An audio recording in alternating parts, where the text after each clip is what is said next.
드디어 사무엘상을 저희가 마치게 되었는데, 이제 그동안 사무엘상을 함께 나눴던 것들을 쭉 회상해 보면, 물론 가장 앞쪽에는 사무엘이 태어난 것에 관한 이야기와 사무엘의 이야기가 있지만, 이 사무엘상 전체를 보았을 때 다윗과 사울, 그리고 이스라엘과 블레셋의 전쟁에 관한 이야기들이 쭉 기록되어 있는 것을 우리가 볼 수가 있죠. 사울 왕이 참 묵상할수록 측은하고 마음이 아련해요. 사울 왕을 생각할 때 얼마나 그 사람이 고독하고 힘들었을까. 그리고 그 마지막에 병사들에게 막 쫓겨가지고 중상을 입어서 자기가 적군에게 따라잡힐 것 같으니까 자기 부하에게 자기를 찔러달라고. 저 사람들이 나를 가지고 어떤 짓을 할지 모르니까 두려워서 그냥 나를 죽여달라고 자결하면서 자기 생을 마감하는 그런 모습을 보게 됩니다. 성경을 읽다 보면 또 성경을 함께 나누다 보면 이럴 때에 다윗은 하나님께 선택받아서 구원받고 사울은 하나님을 버려서 지옥에 갔다. 이렇게 단순하게 생각해 버리면 성경을 입체적으로 볼 수가 없어요. 그렇게 단순하게 성경을 보면 이 모든 이야기가 다 똑같이 선한 사람은 복받고 악한 사람은 벌받는다로 끝나버려요. 그런데 성경은 그렇게 단순하지가 않습니다. 그리고 사울이 구원받았는지 그렇지 못했는지는 우리가 판단할 바가 아니에요. 오늘 말씀을 볼 때 이제 블레셋과 이스라엘이 이렇게 대치해가지고 계속 전쟁 상황이 있었는데, 블레셋에게 언약궤를 빼앗겼다가 또 다윗이 승리하여 그것을 찾아왔다가 또 사울이 패배해서 그것을 빼앗겼다가, 지금 본문에서 블레셋 사람들이 전쟁에 승리해서 그 땅에서 살았다고 이야기를 하고 있잖아요. 이것은 하나님을 믿는 백성들과 하나님을 믿지 않는 백성들 간의 영적 전쟁을 나타내는 것이기도 해요. 그런데 사울은 마지막까지 왜 그런 선택을 했을까? 차라리 장렬히 싸워서 전사했다면 조금 더 아름답게 생을 마감할 수 있지 않았을까? 정말 그 한때 너무나 빛나고 아름다웠던 그 젊은 시절, 그리고 사울이 왕이 되었을 때 사람들에게 찬양받고 온 성읍의 사람들이 사울을 높였던 그때를 회상하면 너무나 슬픈 결말이 아닐 수가 없어요. 사울이 왜 이렇게 됐나? 4절 보시면, 그가 무기를 든 자에게 이르되 내 칼을 빼어 그것으로 나를 찌르라. 할례 받지 않은 자들이 와서 나를 찌르고 모욕할까 두려워하노라. 거기 두려워하노라 밑줄 그어보세요.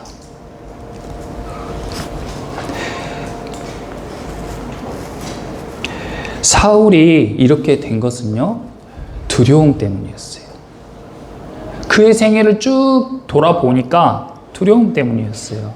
우리가 보기에는 하나님이 같이 계시니까 뭘 두려워할까? 다윗처럼 좀 하나님을 의지해서 좀 힘있게 싸우고 당당하게 살았으면 좋겠는데 이 사람 왜 이렇게 두려워할까? 사울 안에 항상 두려움이 있었어요. 13장에서 블레셋과 대치하고 있을 때 블레셋 사람들이 너무 강력하니까 백성들이 하나 둘 막 흩어져요. 근데 사무엘이 오겠다고 했어요. 7일 안에 오겠다고 했어요. 사무엘이 와서 예배를 드리면 뭔가 반전이 일어날 것 같은데 사람들이 그것을 못 견디고 한 명 두 명 떠나가니까 사울의 마음 안에 무엇이 올라와요? 두려움이 올라와요.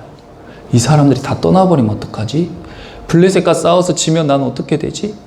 이 사람들이 없으면 누가 싸우지? 이런 두려움이 내 안에 몰려오니까 사무엘을 기다리지 못하고 자기가 예배를 드려버리는 거예요. 겉보기에는 하나님께 예배드리는 게 너무 좋아 보이죠? 하나님 우리를 위해 싸워주세요. 하나님을 찬양합니다. 이 전쟁의 주인은 하나님이십니다 하면서 예배를 드리죠. 근데 그 중심은 뭐예요? 두려움이에요.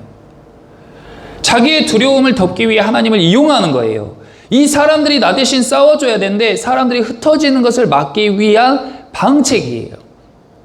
그러니까 그것은 겉모양은 예배인데 예배가 아닌 것이죠. 사무엘은 와서 호되게 사울을 꾸짖었습니다. 왕이 지금 망령되이 행했습니다 라고 했어요.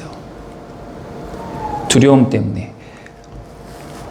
그리고 15장에서 아말렉과 전쟁하라고 하나님께서 명령하셔서 그 악한 백성들을 다 진멸하고 그들이 가진 것을 다 불태우라고 명령하셨어요. 그러니까 사울이 하나님께서 아말렉과 전쟁하라고 하십니다. 다 같이 싸웁시다 하니까 백성들이 하나님께서 싸우라고 하면 싸워야지 하고 사울을 따랐어요. 그리고 전쟁에서 크게 이겼습니다.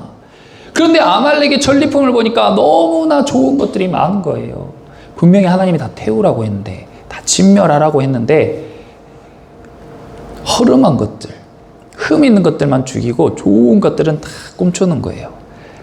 근데 사무엘이 그걸 알게 됐죠. 그래서 왜 그것을 남겼냐고 하니까 사울의 변명이 뭐였어요? 하나님께 드리려고. 하나님께 드리려고 남겨놨다고 하는 거예요. 하나님께 그렇게 드리는 게 아니죠. 그런데 왜 그것을 진멸하지 못했습니까? 백성들이 사울에게 이 좋은 것을 왜 버립니까? 이 좋은 것을 왜 태웁니까? 그것만 하나님께 드리고 이것은 놔뒀다가 제사 드릴 때도 쓰고 저희도 쓰고 하면 좋잖아요. 이 백성들의 말에 따르지 않으면 그들이 떠나버릴까 봐 두려웠던 거예요. 그리고 누굴 두려워했어요? 사울이 평생 두려워했던 사람, 바로 다윗을 두려워했어요. 다윗을 왜 두려워합니까? 자기를 위해서 싸워준 사람이고 자기 나라에 가장 필요한 사람이었는데 자기 손으로 내쫓고 자기 손으로 죽이려 하다가 결국에 자기가 비참한 꼴을 당하게 되었어요. 다윗을 죽이려 하다가 제사장들을 다 죽였어요. 다윗을 죽이려 하다가 나라를 돌보지 못했어요. 다윗을 죽이려 하다가 블레셋에게 공격받아서 죽게 된 거예요. 사울의 인생에서 가장 슬픈 부분, 가장 안타까운 기점이 언제냐? 조금만 앞으로 28장으로 한번 가보겠습니다. 사무엘의 생을 우리가 쭉 이렇게 회상했을 때 가장 안타까운, 가장 절망적이었던 부분, 28장 6절 같이 한번 읽어보겠습니다. 사울이 여호와께 묻자오되 여호와께서 꿈으로도 우림으로도 선지자로도 그에게 대답하지 아니하시므로. 사울은 자기가 하나님께 기도했다고, 하나님께 물었다고, 하나님께 물었는데 저에게 대답을 안 해주셨어요. 이렇게 이야기했어요. 그런데 역대상에 보니까 사울이 하나님께 묻지 아니함으로 그가 죽었다라고 되어 있습니다. 사울은 겉모양은 예배했어요. 겉모양은 기도했어요. 겉모양은 신실한 사람이었어요. 근데 그의 중심에는 항상 사람이 있었고 두려움이 있었어요. 그러니까 그의 행동은 하나님을 잘 섬기는 왕처럼 보였지만 그 안에는 하나님이 계시지 않았던 거예요. 하나님은 그냥 사울이 원하는 것을 이뤄줄 도구에 불과했죠. 그것은 껍데기만 하나님이고 이름만 하나님이지 성경에서 이야기하는 또 다른 우상 숭배의 모습이에요. 교회에 열심히 다니고 예배를 열심히 드리고 찬양을 큰 소리로 하고 그런 것들은 신실한 사람과 신실하지 않은 사람이 똑같아요, 모양이. 그러니까 오해할 수 있죠. 봉사를 열심히 하고 예물을 많이 드리고 그리고 교회를 위해서 헌신하는 거 겉모양이 똑같아요. 자기를 위해서 하는 사람도 있고 진짜로 주님을 위해서 하는 사람도 있는데 우리가 그걸 분별할 수가 없어요. 그런데 하나님은 그 중심을 보시는 분이기 때문에 그것을 정확하게 보시는 것이죠. 그래서 사울이 이렇게 된 것은 자기가 스스로 자기의 생을 마감할 비참한 상황에 처하게 된 것은 하나님이 그가 괘씸해서 벌을 줬다가 아니라 그가 그의 인생의 선택의 갈림길에서 계속 그 길을 선택해 간 결과입니다. 그런 결과예요. 하나님은 계속 그에게 기회를 주셨고 계속 그에게 회개할 수 있는 기회. 최소한 블레셋이 자신을 향해 공격해 와서 전쟁에 패배할 것 같을 때 또 활을 쏘는 사람의 활을 맞아가지고 중상을 입고 죽음이 코앞에 왔을 때라도 주님, 제가 잘못했습니다. 주님, 이제라도 하나님의 뜻대로 제가 회개하게 해주세요. 주님, 제가 지금 어떻게 해야 하나님께서 기뻐하시는 뜻입니까? 라고 물었으면 그러면 그의 중심이 하나님께 닿았겠죠. 근데요, 안 물었어요. 옆에 있는 사람에게 나 진짜 저 자식들이 나를 어떻게 할지 몰라. 나 저런 비참한 건 당할 수 없어. 나를 죽여줘. 그것 또한 자기 손으로 못하고 옆에 있는 사람에게 해달라고 했어요. 어떤 사람들이 그래요. 목사님, 아니 왜 젊어서부터 힘들게 매주 교회 가고 헌금하고 봉사하고 그렇게 합니까? 어떤 사람은 죽기 전에 예수님 믿으세요, 영접하세요, 예수님의 이름으로 기도한다고 말하세요. 그러면 예수님의 이름으로 기도합니다 하면 구원받았습니다 하던데, 저도 그냥 제 마음대로 살다가 죽기 직전에 기도하고 천국 갈랍니다. 예, 그렇게 하세요. 그럴 수도 있죠. 그게 없다고 할 수 없어요. 근데 사울을 보세요. 사울이 그렇게 했습니까? 사울이 그것을 몰랐습니까? 그런 게 아니에요. 그리고 예수님을 믿는 것보다 예수님을 믿지 않을 때가 더 행복합니까? 그것은 정말 큰 오해예요. 아말렉 사람들이 전리품 얻었다고 먹고 마시고 춤추면서 아, 우린 행복하다, 신나다 하는데 그들 안에 그 공허함이 채워지지 않는 거죠. 근데 다윗은 아둘람 굴을 도망 다니면서 잘 먹지도 못하고 씻지도 못하고 그 사람들과 그 시간을 보내지만 시편에 보면 주 안에서 늘 평안하고 큰 만족감과 행복감을 느꼈다는 것을 우리가 알 수가 있습니다. 그러므로 우리가 성경의 말씀을 묵상하면서 우리의 생이 너무 단순하게 교회 가면 천국 가고 교회 안 다니면 지옥 가고 이렇게 단순한 게 아니고 우리의 삶은 굉장히 입체적이고 복잡하고 다양해요. 사람 사이가 거미줄처럼 얽혀 있고 상황과 상황 사이가 거미줄처럼 얽혀 있어서 우리가 이것을 딱 무엇이다라고 재단해서 해석할 수 없어요. 하지만 그 순간순간에 우리의 중심이 어디를 향하냐, 내 시선이 어디를 향하냐에 따라서 내 인생의 방향이 어떻게 되는지, 내가 살아가는 그 길이 어떤 길인지, 그리고 그 길 끝에 무엇이 있는지는 말씀을 통해서 우리가 알 수가 있다는 것입니다.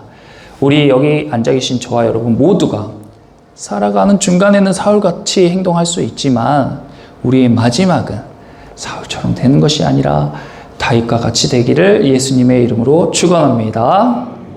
두려움 때문에 사울이 이런 거예요. 우리 안에 두려움. 예수님께서 내니 두려워 말라라고 말씀하셨잖아요. 강하고 담대하라. 뭔 일이 있든지 그것에 마음이 눌려가지고 그렇게 사람 눈치 보고 상황 눈치 보지 말고 나를 믿고 내 안에서 자유하고 내 안에서 평안하라고 말씀해 주시니, 예수님을 믿고 의지하는 사람은 어떠한 두려운 상황 가운데에서도 두려움에 짓눌리지 않고 하나님을 의지해서 자기가 가야 할 길, 자기가 해야 할 일을 잘 감당해낼 줄 믿습니다. 사울은 두려움 때문에 그렇게 무너졌고, 두 번째 30장 다시 31장 봐보세요.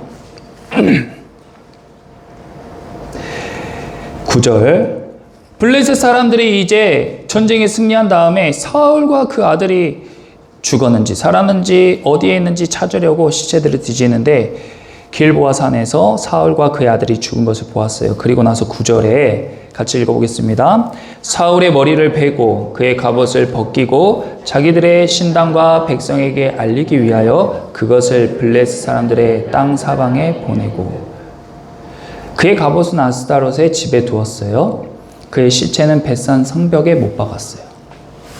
사울과 그의 아들들의 시체를 보고 아, 좋은 갑옷 입은 이게 사울이구나 하고 그 옷을 벗기고 그 투구를 벗기고 몸을 다 나체로 그 시체는 걸어두고 목은 베고 사울은 그렇게 자기 것을 다 블레셋에게 빼앗겼습니다. 그런데 사울의 아들이 세 아들이 있는데 그 중에 한 명이 우리가 잘 아는 요나단이라는 아들이잖아요. 요나단은 왕과 왕자가 입는 갑옷이 있었을까요? 없었을까요? 없었어요. 그럼 그 요나단의 갑옷은 누구에게 있습니까? 지금? 다윗에게 있는 거예요. 요나단은 다윗이 골리앗을 물맷돌로 쳐 죽인 그 시점에 사울이 다윗을 불러서 다윗, 어떻게도 그런 소년이 골리앗을 쓰러뜨릴 수 있었냐. 그러니까 다윗이 사울 앞에서 하는 말이 할례받지 않은 그 골리앗이 하나님께 속한 우리에게 어쩌겠습니까? 전쟁은 하나님께 속한 것입니다. 하나님께서 나와 함께 하시면 병력이 많고 적음이 문제가 되지 않습니다. 그 얘기를 옆에서 듣는데 요나단이 가슴이 뜨거워지고 아, 저 친구가 정말 하나님의 사람이구나. 그래서 요나단이 다윗과 마음이 하나가 되어서 자기 생명처럼 다윗을 사랑했다고 했어요. 그리고 그 갑옷을 벗어가지고 다윗, 이 갑옷 너 입어. 왕자의 갑옷을 다윗에게 주고, 이 옷도 너 입어. 왕자의 옷을 다윗에게 주고, 이 칼도 네가 써. 이 활도 네가 써. 이 띠도 네가 차. 하고 자기 것을 다 그때 다윗에게 주었어요. 요나단은 다윗에게 다 주었다고요. 그리고 아버지를 도와서 전쟁하다가 장렬히 전사했습니다. 그런데 사울은요, 그걸 지키려고 다윗을 죽이려 하고, 그걸 지키려고 사람들 눈치 보고, 그걸 지키려고 노베에 있는 제사장들도 다 죽이고, 그걸 지켜보려고, 자기 왕자 지켜보려고, 자기 갑옷 지켜보려고, 자기 자리 지키려고 그렇게 두려워하면서 전전긍긍하며 살다가 결국에 비참하게 죽고 블레셋 사람들에게 다 뺏겼어요. 다 뺏겼어요. 우리는 어떻습니까? 우리의 물질, 우리의 돈 잘 사용해야죠. 여러분들 직장생활도 열심히 하시고 사업도 열심히 해서 많이 버십시오. 그런데 많이 버는 것과 많이 쓰는 것이 하나님을 믿는 사람과 하나님 믿지 않는 사람의 모양이 똑같아요. 그러니까 우리가 그 모양만 보고 판단하기는 어렵죠. 그런데요, 어떤 사람은 로고스 교회 선교팀은요, 교회에서 인원도 지원을 안 해주고 목포로 선교 가실 분들 참석하십시오. 회비는 인당 10만 원입니다. 다 신청해서 자기 자비량으로 하고, 그리고 목포에 지금 이러이러한 사역이 필요한데 지금 처음 사는 교회 안쪽에 이렇게 비어있는데 공사를 해야 됩니다. 자원하시는 분들 섬겨주십시오 하니까, 내가 목재를 되겠습니다. 내가 전기 관련된 거 되겠습니다. 내가 조명 관련된 거, 페인트 관련된 거, 장판 내가 하겠습니다 해가지고 그분들이 다 모았는데, 너무 많이 모여가지고 너무 재정이 많이 모여서 그것을 저희 교회로 달라고 안 하고 아이들 섬기는 데 쓰라고 토스해 줬어요. 그래서 우리 여기 리모델링 하는데도 비용이 많이 들었지만 거기에서 차고 넘쳐서 700만 원을 현금으로 아이들 캠프하는 데 드렸습니다. 그분들은 물질을 어디로 흘려보내야 될지, 하나님 마음이 어디로 속해 있는지, 향해 있는지, 부자여서 돈이 넘쳐나서 하는 게 아니에요. 그런데 그렇게 흘려보내는 사람들 있잖아요. 그리고 꼭 교회가 아니더라도 길 가다가 어려우신 분 계시면 도와줄 수도 있고, 또 저희 교회 분들 중에 해외로 개인적으로 선교하시는 분들도 있어요. 그러니까 하나님의 마음이 어디로 향해 있는지, 그 마음이 내 마음과 하나 될 때 그곳으로 내 물질을 흘려보낼 수 있고, 내 시간도 흘려보낼 수 있고, 내 재능도 흘려보낼 수 있고, 심지어 내 몸과 마음을 다 흘려보낼 수 있는 거죠. 근데 그거 지키려고 아이고 교회 가면 헌금하라 하니까 안 가야지, 교회 가면 맨날 돈 내라고 해요. 언제 교회에서 돈 내라고 합니까? 그리고 시간 뺏기고 피곤하고, 그래서 그거 지켜가지고 잘 삽니까? 그분들이? 그거 지켜서 잘 살아요? 그렇게 돈 지켜가지고 돈 통장에 쌓아놓으면 그분이 행복하고 잘 사냐고요. 그 죽으면 그 돈들 어디로 가겠습니까? 그리고 본인 맛있는 거 먹고 본인 좋은 옷 입고 사람들에게 의시되면서 자랑하면 행복해요. 그게 행복합니까? 어제 마지막 날 오신 국내 선교위원장 장로님은, 로고스교회 국내 선교위원장 장로님은 오셔서 그 100명 가까이 되는 사람들을 목포에서 좋은 식당에서 다 섬겨주시는데 그 비용을 그 장로님이 다 기쁘게 되셨어요. 근데요, 그 장로님 옷을 보니까요, 로고가 다 바래졌어요. 심지어 로고도 르카프예요. 제가 깜짝 놀랐습니다. 르카프예요. 저희 성도분 중에 르카프 입는 분 저 한 번도 못 봤어요. 언제적 옷인지도 모르겠어요. 근데 본인은 다 해진 그런 옷을 입고 다니는데 그 지역을 섬기기에 온 자기 성도들을 섬기는 데 아낌없이 사용한단 말입니다. 사울이 그랬으면 얼마나 좋았겠어요. 사울은 천천히요, 다윗은 만만했을 때 천천도 너무 귀하다, 다윗에게 내 것을 이렇게 내어주고 다윗이 잘할 수 있도록 그런 멋진 왕이었으면 얼마나 좋았겠어요. 그런데 그렇게 지키려 하다가 이렇게 다 뺏겨버린 모습. 그런데요, 오늘 말씀에서 사울의 인생이 실패고 사울은 잘못했다, 그것으로 방점을 딱 찍었으면 우리가 굉장히 우울할 텐데 그것이 아니고, 오늘 말씀의 마지막 11절에서 13절을 보겠습니다. 11절에서 13절 같이 한번 읽어볼게요. 길르앗 야베스 주민들이 블레셋 사람들이 사울에게 행한 일을 듣고 모든 장사들이 일어나 밤새도록 달려가서 사울의 시체와 그의 아들들의 시체를 벳산 성벽에서 내려가지고 야베스에 돌아가서 거기서 불사르고 그의 뼈를 가져다가 야베스의 셀나무 아래에 장사하고 7일 동안 금식하였더라. 아멘. 성경에서는 한 단어도 그냥 넣는 법이 없습니다. 단어의 배열이라든지 문장의 배열이 치밀하게 하나님의 감동으로 쓰여진 책이에요. 그러니까 이 성경 안에서 문장을 배열하거나 그리고 그 단어를 선택하는 것은 굉장히 의미 있는 거죠. 그런데 이 사무엘상의 대단원의 일단락 나는 그 지점에 사울이 이렇게 해서 죽었더라로 끝나는 게 아니라 굉장히 비참하게 죽은 것으로 끝날 것 같았는데 그 마지막에 길르앗 야베스 사람들이 나와서 그 사람들이 사울을 장사하고 7일 동안 금식하였더라로 말씀이 맞춰지는 거예요. 길르앗 야베스 사람들이 어떤 사람들이에요?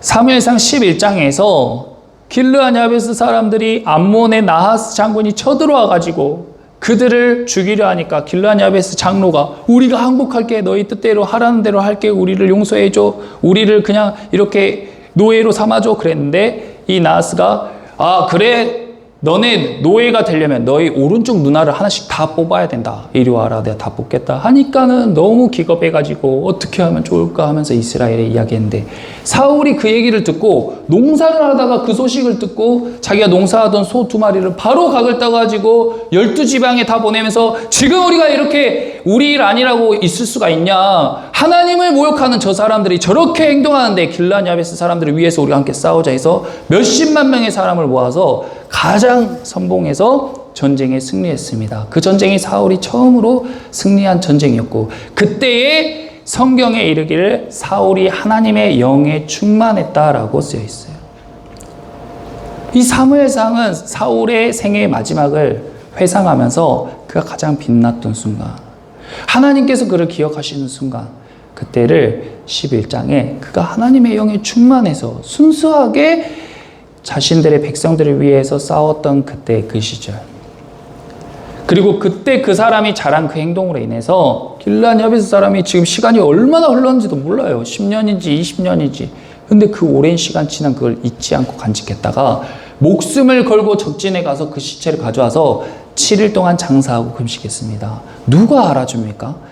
패배한 나라에 이런 왕의 장례를 누가 알아줘요? 7일 동안이나 굶으면서 슬퍼하면 누가 알아줘요? 아무도 의식하고 한 것이 아니죠. 정말로 사울이 그때 했던 것에 대한 감사와 고마움의 한 행동이에요. 저와 여러분은 인생을 살아가면서 이런 때가 언제였습니까? 가장 빛났던 순간, 의미 있는 순간, 내가요 돈을 많이 벌어서 집 사고 차 사고 명품 옷 사는 순간이 아니에요. 지나고 나면 그런 것들은 다 잊혀지고 바스라져 버리는 무화과 잎처럼 다 사라질 것들이에요. 근데 내가 언제가 기억이 남아요?